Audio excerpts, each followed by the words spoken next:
Shalom, selamat datang di program SPY, Selamat Pagi Yesus. Saya sangat bersuka cita menjumpai saudara yang telah dengan tekun bersama-sama mengikuti SPY, Selamat Pagi Yesus. Dan setiap hari saya juga membaca komen-komen yang saudara tulis tentang rema dan hikmat yang berkaitan dengan firman Tuhan yang dibacakan di hari tersebut. Tetaplah menuliskan hikmat yang saudara dapatkan setiap hari di kolom komentar. Saya percaya ada orang-orang yang akan dikuatkan juga ketika mereka membaca komentar yang saudara tulis. Percayalah, setiap hari kita akan mendapatkan hikmat yang kita butuhkan untuk menjalani hari-hari kita. Karena itu, tetaplah dengan tekun menyembah, membaca, dan mendengarkan firman Tuhan setiap hari. Bangunlah hubungan yang karib dengan Tuhan secara terus-menerus, dan saudara akan semakin bertumbuh dalam pengenalan akan firman Kristus. Sekarang mari kita berdoa. Bapa yang baik, terima kasih untuk anugerah yang telah Kau berikan bagi kami sampai saat ini. Kami bersyukur untuk penyertaan-Mu sepanjang kawal malam. Kau memberi kami istirahat yang cukup hingga kami bisa bangun dengan segar kembali.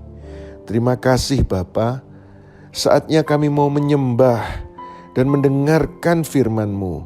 Tuntun dan urapi setiap kami, sehingga kami dapat mengenal Engkau lebih lagi. Terima kasih Tuhan, dalam Yesus Kristus Tuhan. Haleluya. Amin. Kalau bukan Tuhan yang membangun kota, maka semuanya jadi sia-sia. Sebab izinkanlah campur tangan Tuhan, Tuhan jadikan indah pada musimnya. Kalau bukan Tuhan yang membangun kota, maka semuanya jadi sia-sia. Sebab izinkanlah campur tangan Tuhan, Tuhan jadikan indah pada musimnya. Dengan doa dan bersyukur kami berterima kasih pada Yesus. Ini syukur kami kepadamu. Kalau bukan karena Tuhan, kami tidak ada sampai hari ini.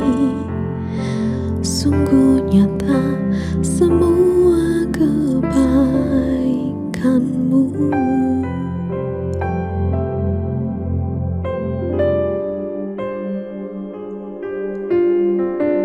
Kalau bukan Tuhan yang membangun kota, maka semuanya jadi sia-sia.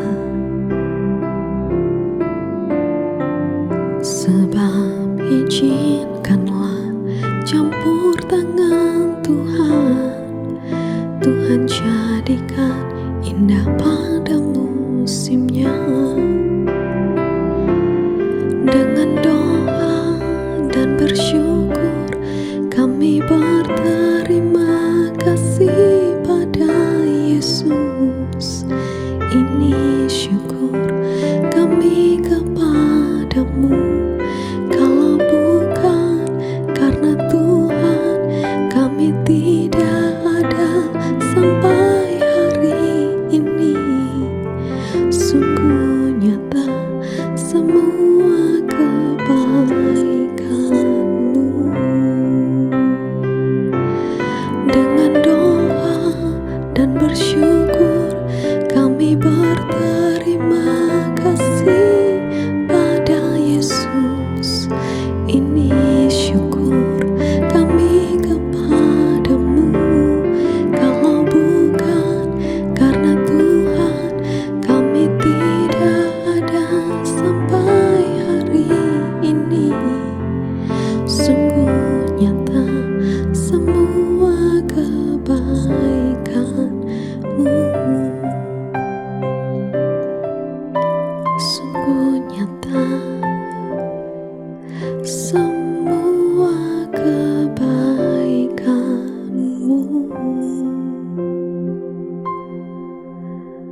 Terima kasih Tuhan. Benar Bapa, kalau bukan Tuhan yang membangun, maka semuanya jadi sia-sia. 2 Tawarik 25. Amazia berumur 25 tahun ketika menjadi raja. Ia memerintah selama 29 tahun di Yerusalem. Nama ibunya Yoadan dari Yerusalem. Ia melakukan apa yang benar di mata Yahwe, tetapi tidak dengan sepenuh hati. Kemudian terjadilah, ketika kerajaan telah menjadi kuat baginya, ia membunuh hamba-hambanya, yaitu mereka yang telah membunuh raja ayahnya. Namun, ia tidak membunuh anak-anak mereka, tetapi bertindak sesuai dengan apa yang tertulis dalam Taurat di dalam kitab Musa yang telah Yahwe perintahkan dengan berkata, "Bapa-bapa tidak akan mati untuk anak-anaknya, dan anak-anak tidak akan mati untuk bapa-bapanya, tetapi setiap orang akan mati karena dosanya sendiri." Lalu Amazia mengumpulkan orang Yehuda dan mengangkat mereka sesuai dengan keluarga para leluhur sebagai pemimpin kelompok 1000, sebagai pemimpin kelompok 100, untuk seluruh orang Yehuda juga orang Benyamin. Ia menghitung mereka mulai dari 20 tahun ke atas. Ia mendapat 300.000 orang pilihan, siap maju berperang, memegang tombak dan perisai. Maka ia menyewa 100.000 pejuang gagah perkasa dari seluruh Israel dengan 100 talenta perak. Namun, seorang abdi Elohim datang kepadanya serta berkata, "Ya Raja, jangan biarkan tentara Israel pergi denganmu, karena Yahwe tidak menyertai Israel dan semua keturunan Efraim itu. Tetapi jika engkau ingin pergi, lakukanlah. Kuatkanlah dirimu untuk berperang, sebab Elohim akan membuat engkau jatuh di depan musuh, karena Elohim mempunyai kuasa untuk menolong dan menjatuhkan." Maka Amazia berkata kepada abdi Elohim itu, "Apa yang akan aku perbuat dengan 100 talenta yang telah aku berikan kepada tentara Israel itu?" Lalu abdi Elohim itu berkata, "Yahwe mampu memberikan lebih daripada itu kepadamu." Kemudian Amazia memisahkan mereka, yaitu tentara yang datang kepadanya dari Efraim, agar pergi ke tempat kediaman mereka.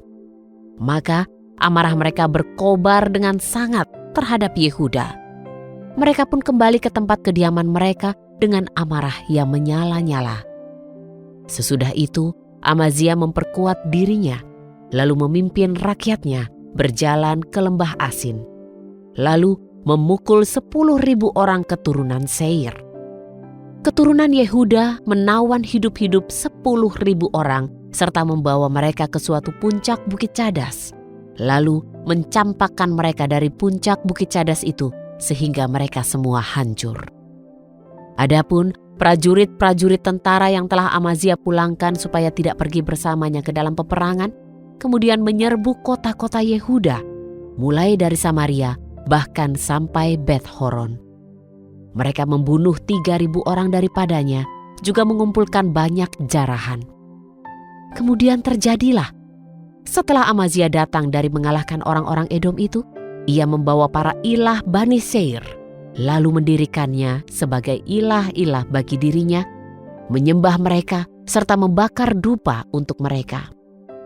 Maka murka Yahwe menyala terhadap Amazia. Ia menyuruh seorang nabi datang kepadanya untuk berkata kepadanya, "Mengapa engkau mencari ilah-ilah suatu bangsa yang tidak dapat melepaskan bangsanya sendiri dari tanganmu?"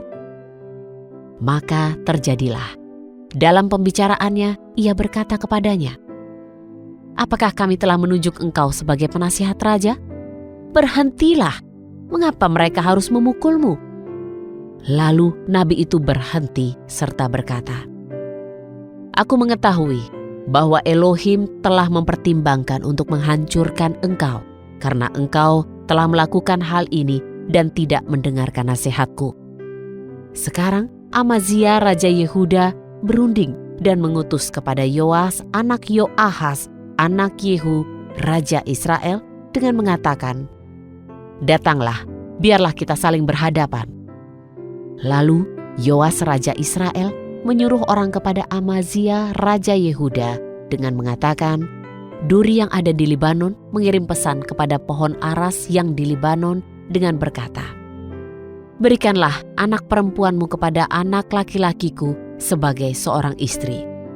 Tetapi binatang padang yang ada di Lebanon melewatinya dan menginjak duri itu. Engkau berkata, "Lihatlah, aku sudah memukul Edom, sehingga hatimu telah mengangkatmu untuk membanggakan diri. Maka sekarang tinggallah di rumahmu. Mengapa engkau mengobarkan diri untuk yang jahat, sehingga engkau jatuh, engkau dan Yehuda bersamamu?" Namun Amazia tidak mau mendengar, karena hal itu dari Elohim, supaya dapat menyerahkan mereka ke dalam tangannya, sebab ia telah mencari ilah-ilah orang Edom. Lalu Yoas, raja Israel, maju. Mereka berhadapan satu dengan yang lain. Ia dan Amazia, raja Yehuda, di Bet Semes yang termasuk wilayah Yehuda. Maka Yehuda dipukul kalah di hadapan Israel, tetapi mereka meloloskan diri ke kemah masing-masing. Lalu Yoas anak Yoahas raja Israel menangkap Amazia raja Yehuda anak Yoas di Bet Semes. Ia membawanya ke Yerusalem. Kemudian ia merobohkan tembok Yerusalem dari gerbang Efraim sampai ke gerbang sudut, 400 hasta panjangnya. Ia bahkan membawa seluruh emas, perak, dan segala perkakas yang ditemui di bait Elohim, juga harta benda istana raja, serta orang-orang tawanan bersama Obed Edom kembali ke Samaria. Amazia anak Yoas, raja Yehuda, masih hidup 15 tahun lamanya sesudah Yoas anak Yoahas, raja Israel, mati. Selebihnya dari riwayat Amazia, dari awal sampai akhir, lihatlah, bukankah itu sudah tertulis dalam kitab Raja-Raja Yehuda dan Israel? Sejak waktu Amazia menyimpang dari mengikuti Yahwe, orang-orang merancang persekongkolan terhadapnya di Yerusalem. Ia meloloskan diri ke Lakis, tetapi mereka mengejarnya ke Lakis lalu membunuhnya di sana. Kemudian mereka mengangkutnya dengan kuda, menguburkannya bersama leluhurnya di kota Yehuda. 2 Tawarik 26. Maka seluruh rakyat Yehuda mengangkat Uzia. Ia berumur 16 tahun. Ia menjadi raja menggantikan ayahnya Amazia. Ia membangun Elot, mengembalikannya kepada Yehuda sesudah raja mendapat perhentian bersama-sama dengan leluhurnya. Uzia berumur 16 tahun ketika ia mulai memerintah. 52 tahun lamanya ia memerintah di Yerusalem. Nama ibunya ialah Yekolia dari Yerusalem. Ia melakukan apa yang benar di mata Yahwe, seperti semua yang telah Amazia ayahnya lakukan. Ia bertindak mencari Elohim pada masa Zakaria yang memahami penglihatan Elohim. Pada waktu ia mencari Yahwe Elohim, ia dibuat sukses. Ia maju berperang melawan orang Filistin, merobohkan tembok Gad, tembok Yapne, tembok Asdod, lalu membangun kota-kota di sekitar Asdod juga di antara orang-orang Filistin. Maka Elohim menolongnya melawan orang Filistin terhadap orang Arab yang tinggal di Gurbaal dan orang Meunit. Juga orang-orang Amon membayar upeti kepada Uzia. Namanya termasyur sampai ke jalan masuk Mesir karena kekuatannya menjadi bertambah besar. Uzia membangun menara di Yerusalem, di gerbang sudut, dan di atas gerbang lembah. Juga di sudut penopang, serta membuatnya berkubu. Lalu ia membangun menara-menara di padang gurun, menggali banyak sumur karena ada banyak kawanan ternak miliknya, baik di dataran rendah maupun di dataran tinggi.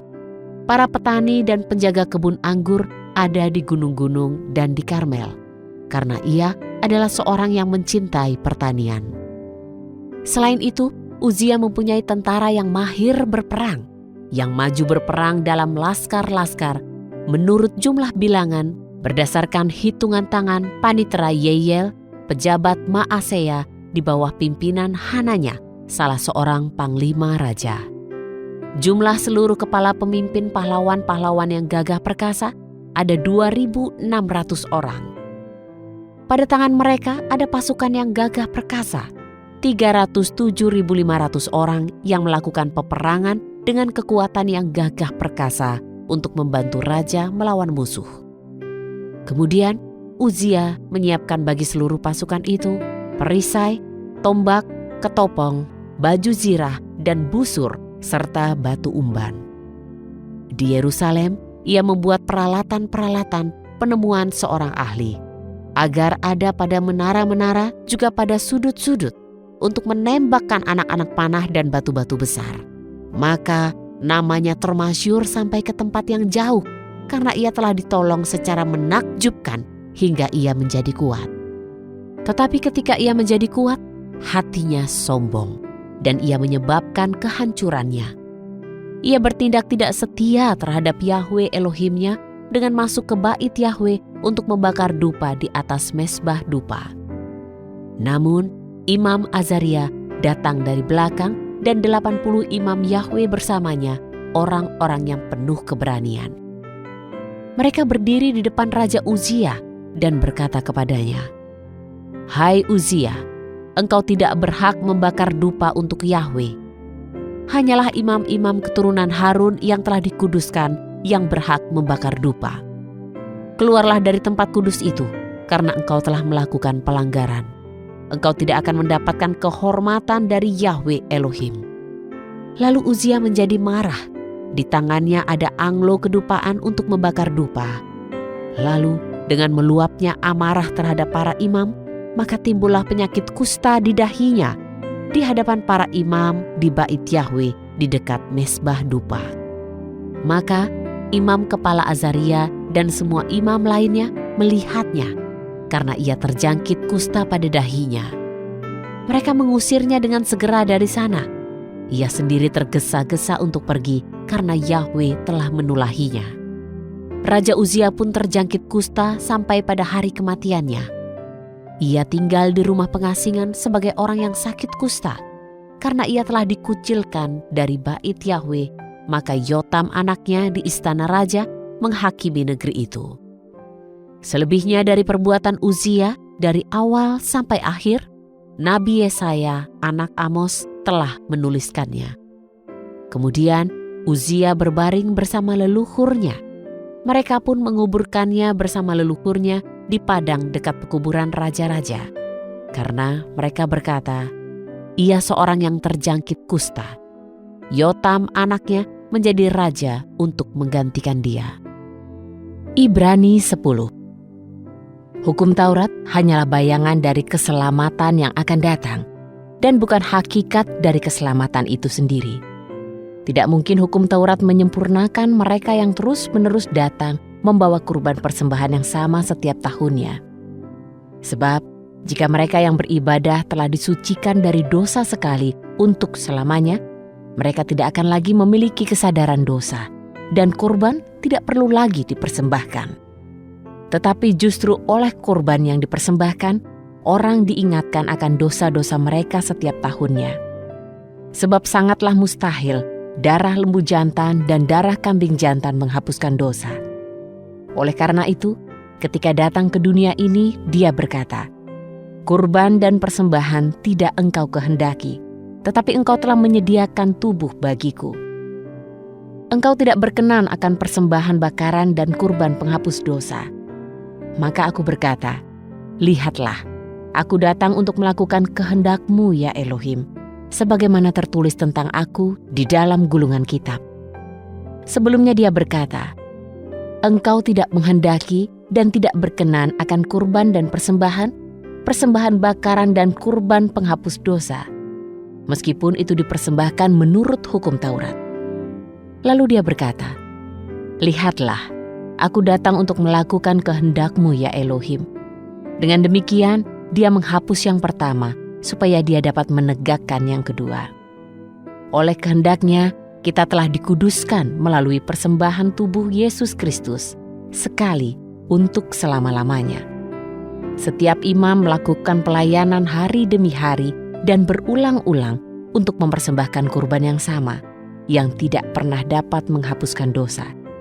Tetapi dia, setelah mempersembahkan satu kurban karena dosa, dia duduk di sebelah kanan Elohim untuk selama-lamanya, sambil menanti sampai para musuhnya dijadikan tumpuan kakinya. Sebab oleh satu persembahan saja, dia telah menyempurnakan untuk selamanya mereka yang dikuduskannya. Mengenai hal itu, Roh Kudus juga memberi kesaksian kepada kita, karena sebelumnya dia mengatakan, "Inilah perjanjian yang akan aku buat dengan mereka sesudah hari-hari itu, firman Tuhan. Aku akan menaruh hukum-hukumku ke dalam hati mereka, dan aku juga akan menuliskannya pada pikiran mereka. Dan aku sekali-kali tidak akan mengingat lagi dosa-dosa dan kesalahan-kesalahan mereka." Jadi, bila untuk semua itu ada pengampunan, maka tidak perlu lagi dipersembahkan korban karena dosa. Jadi saudara-saudara, oleh darah Yesus, sekarang dengan penuh keberanian, kita dapat masuk ke ruang Maha Kudus yang telah dibukakannya bagi kita melalui jalan yang baru dan yang hidup, yang melintasi tabir, yaitu tubuhnya sendiri. Karena kita memiliki seorang imam besar sebagai kepala rumah Elohim.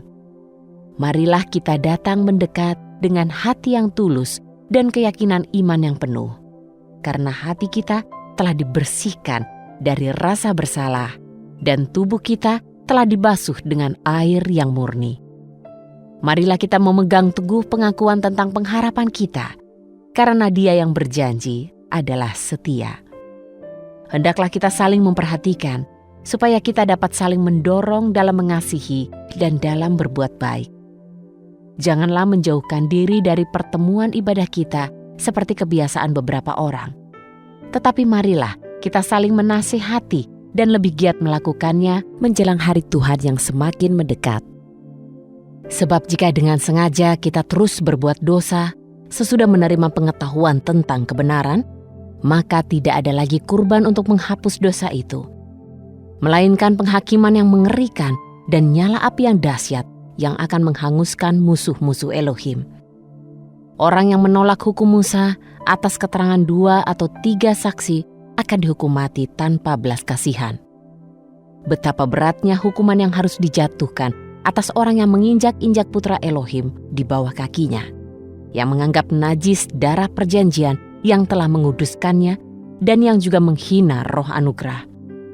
Sebab kita telah mengenal Dia yang mengatakan, "Pembalasan adalah hakku, dan akulah yang akan menghukum." Dan lagi, Tuhan akan menghakimi umat-Nya. Alangkah mengerikan jika jatuh ke dalam tangan Elohim yang hidup. Ingatlah keadaanmu pada masa yang lalu. Setelah kamu menerima terang, kamu tabah menanggung banyak pergumulan yang berat. Baik waktu kamu dipermalukan di depan umum oleh penghinaan dan penderitaan, maupun ketika kamu menjadi sekutu bagi mereka yang juga diperlakukan demikian. Kamu telah turut mengambil bagian dalam penderitaan mereka yang ada dalam penjara. Dan ketika hartamu dirampas, kamu menerima hal itu dengan sukacita, karena kamu tahu bahwa kamu memiliki harta yang lebih baik dan bersifat abadi. Sebab itu, janganlah kamu melepaskan keyakinanmu, karena hal itu menghasilkan upah yang besar. Kamu perlu bersabar, supaya sesudah melakukan kehendak Elohim, kamu menerima apa yang dijanjikan itu. Sebab sedikit waktu lagi, Dia yang akan datang segera tiba, dan Dia tidak akan menunda-nunda kedatangannya. Orang benar akan hidup oleh iman, dan jika ia mengundurkan diri, aku tidak disenangkan olehnya. Tetapi kita bukanlah orang yang mengundurkan diri dan binasa, melainkan orang yang beriman dan diselamatkan. Terima kasih telah mengikuti tayangan Selamat Pagi Yesus pada hari ini. Tetaplah bertekun untuk bersekutu karib dengan Tuhan setiap hari. Saya percaya sepanjang hari ini hikmat dan urapan Tuhan menyertai kita, hingga apapun yang kita kerjakan dibuat Tuhan berhasil. Jika saudara diberkati dengan tayangan Selamat Pagi Yesus, jangan lupa untuk subscribe dan share tayangan ini kepada rekan dan kerabat saudara. Tulislah komentar yang membangun pada tayangan ini. Selamat beraktivitas. Tuhan Yesus memberkati kita semuanya. Amin.